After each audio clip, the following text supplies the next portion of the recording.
Bonjour, alors dans cette vidéo, on va faire un exercice pour calculer des sommes, soit d'entiers naturels consécutifs, soit des sommes de termes d'une suite arithmétique que l'on va essayer de définir. Alors on commence par deux petits rappels, où ici n va désigner un entier naturel quelconque. La première chose que l'on a, c'est en réalité que l'on a la somme des n plus 1 premiers entiers naturels. Alors c'est assez important de bien comprendre qu'en fait, vous allez avoir ce n plus 1 ici, qui va être commun dans les deux formules, ici et ici d'ailleurs, et qu'en réalité, à chaque fois, ce n plus 1, ça va correspondre en fait au nombre de termes. À chaque fois, c'est le nombre de termes de la somme. Parce qu'effectivement, quand vous faites la somme de tous les entiers naturels entre 0 et n, ben, il n'y a pas n termes, il y en a n plus 1, parce qu'il faut compter le 0. Et de la même manière, quand vous allez faire la somme des n plus 1 premiers termes d'une suite arithmétique, bah, si vous commencez à U0, les n plus 1, il va falloir finir à U2n. Donc ça, c'est quelque chose qui va être commun aux deux. Et ensuite, qu'est-ce qu'on a de commun? Eh bien, en fait, vous allez voir ce deuxième facteur, ce fameux facteur U0 plus U2n divisé par 2, qui ici, en fait, va apparaître sous la forme n sur 2, qui en réalité correspond à la moyenne des termes extrêmes. Si vous regardez par exemple ici, en fait, on prend les deux termes extrêmes et on en fait la moyenne. Ben, ici, c'est pareil. En fait, n sur 2, c'est la moyenne des termes extrêmes 0 et n.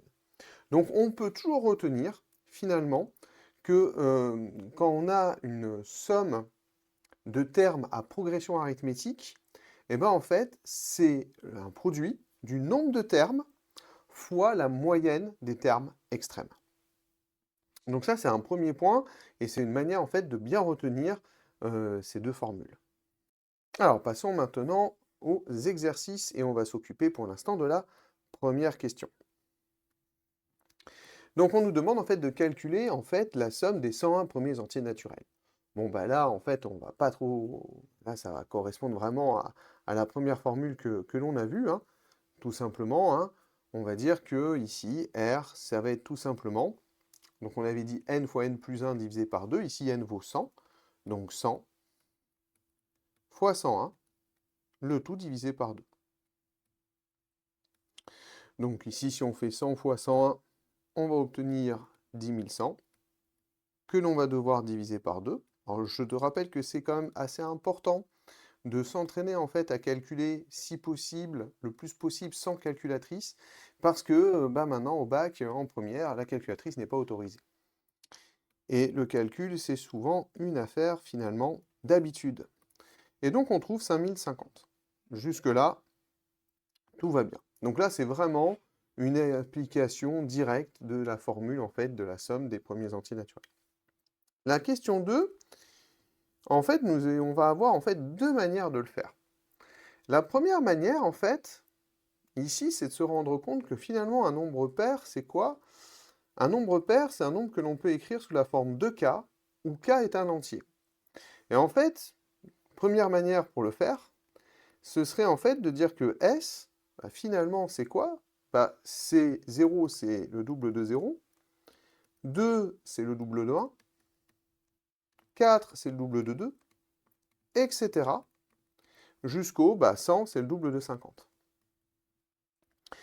Et là, l'intérêt, en fait, c'est qu'on s'aperçoit qu'on a ce fameux 2 qui est un facteur commun, et on va factoriser ce fameux facteur commun. Donc on va se ramener à dire que c'est 2 fois 0 plus 1 plus 2, et ainsi de suite, jusqu'à plus 50. Et on se ramène encore une fois à cette fameuse formule de somme d'entiers naturels. Et là, on a la somme des 51 premiers entiers naturels. Donc avec n égale à 50. Donc on va avoir que S, c'est tout simplement égal à 2 fois 50 fois 51 divisé par 2. Alors, bah, vous voyez, les deux, ils vont se neutraliser, hein, gentiment. Et qu'est-ce qu'on va obtenir? On va obtenir tout simplement 50 fois 51.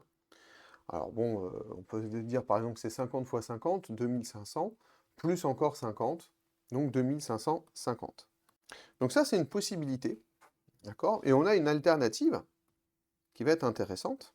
C'est en fait de se rendre compte que les nombres pairs, en fait, la suite des nombres pairs, c'est une suite arithmétique. c'est une suite arithmétique, parce que pour passer de 0 à 2, on ajoute 2. Hein, si on regarde la liste des nombres pairs, pour passer d'un terme au suivant, on fait toujours la même opération qui est d'ajouter 2. Et donc, du coup, on pourrait se dire que finalement, c'est une somme de termes à progression arithmétique. On pourrait dire, ben, finalement, S, on a envie de dire que ça va être du U0 plus U de 1 plus U de 2 et ainsi de suite, jusqu'à un certain U de n. Où finalement, la suite U, c'est une suite qui est comment? Bah, c'est une suite arithmétique. Enfin, de raison 2, pardon. Et tel que U de 0, c'est égal à 0. Parce qu'en fait, ici, vous voyez, le U de n, bah, on sait que ça va être 100. On sait que U de n vaut 100. Alors déjà, il faudrait peut-être exprimer U de n en fonction de n, ça va peut-être nous aider. Donc soit n dans n. Bon, bah, comme la suite U de n, la suite U est une suite arithmétique, on sait que c'est U de 0 plus n fois r. Et donc, on va savoir que c'est 0 plus 2 fois n, donc on sait que c'est de la forme 2 fois n. Bon, ce qui n'est pas un scoop, hein, puisqu'on avait dit que, justement, les nombres pairs s'écrivaient sous la forme d'un multiple de 2. Et donc, finalement, bon, bah, U0, c'est bien 2 fois 0, U de 1, c'est bien 2 fois 1, 2, etc. Et nous, en fait, ce qu'on cherche, c'est de savoir quand est-ce que U de n vaut 100. En fait, là, c'est une petite équation très simple à résoudre. On va tout simplement dire quand est-ce que 2n est égal à 100. Et c'est tout simplement équivalent à n égale 100 divisé par 2, c'est-à-dire n égale à 50. Donc finalement, notre somme S, ici, bah, c'est tout simplement U de 0 plus U de 1 et ainsi de suite, jusqu'à U indice 50. En fait, ici, le travail que l'on est censé faire, en fait, c'est de compter, en réalité, le nombre de termes. Et il s'avère qu'effectivement, les nombres pairs entre 0 et 100, bah, en fait, il faut faire attention. Bien sûr, il y a 2, 4, etc. Il y en a 50, mais il ne faut pas oublier le 0. C'est le 51e terme, il y a 51 termes, et on va jusqu'au terme de rang 50, qui est 100, qui est 2 fois 50.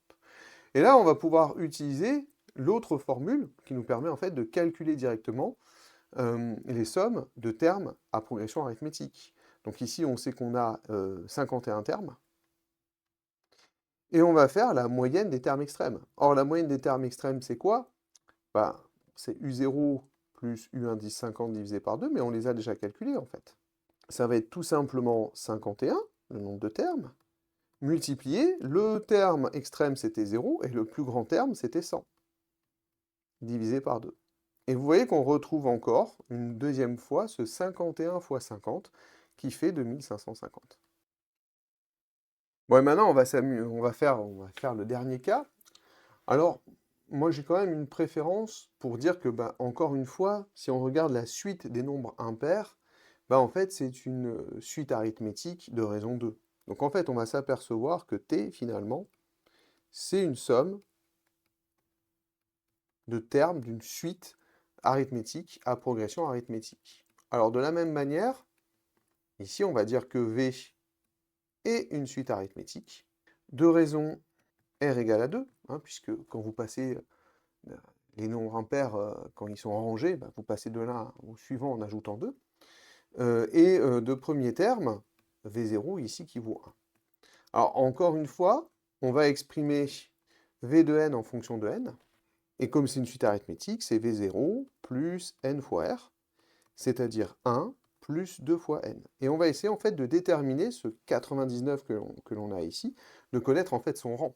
Donc en fait, on va tout simplement résoudre V de n égale à 99. C'est équivalent à 1 plus 2n égale 99. C'est équivalent à 2n égale à 98, et donc à n égale à 98 divisé par 2, c'est-à-dire 49. Donc en réalité, t ici, c'est v de 0, plus v de 1, plus v de 2, jusqu'à v indice 49. Autrement dit, on a 50 termes. On a 50 termes. Et donc, la formule nous dit que c'est le nombre de termes fois la moyenne des termes extrêmes. Et la moyenne des termes extrêmes, ici, c'est 1 et 99. Et donc on se retrouve tout simplement à avoir 50 fois 50, c'est-à-dire 2500.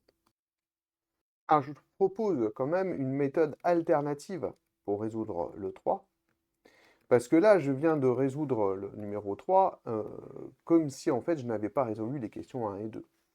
Mais je te rappelle que au début on a dit que R c'était 5050. On a ensuite démontré que S c'était 2550. Et au final on s'aperçoit de quoi? Bah, on s'aperçoit de quelque chose d'assez simple, c'est que R finalement, bah, c'est égal à S plus T.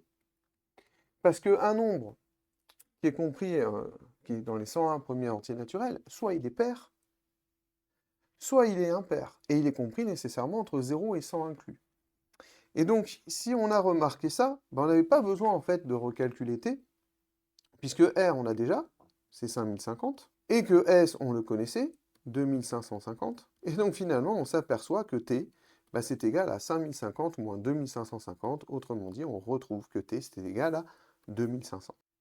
Voilà, bah, j'espère que cette petite vidéo t'aura été utile, et puis je te souhaite un excellent travail et à une prochaine fois.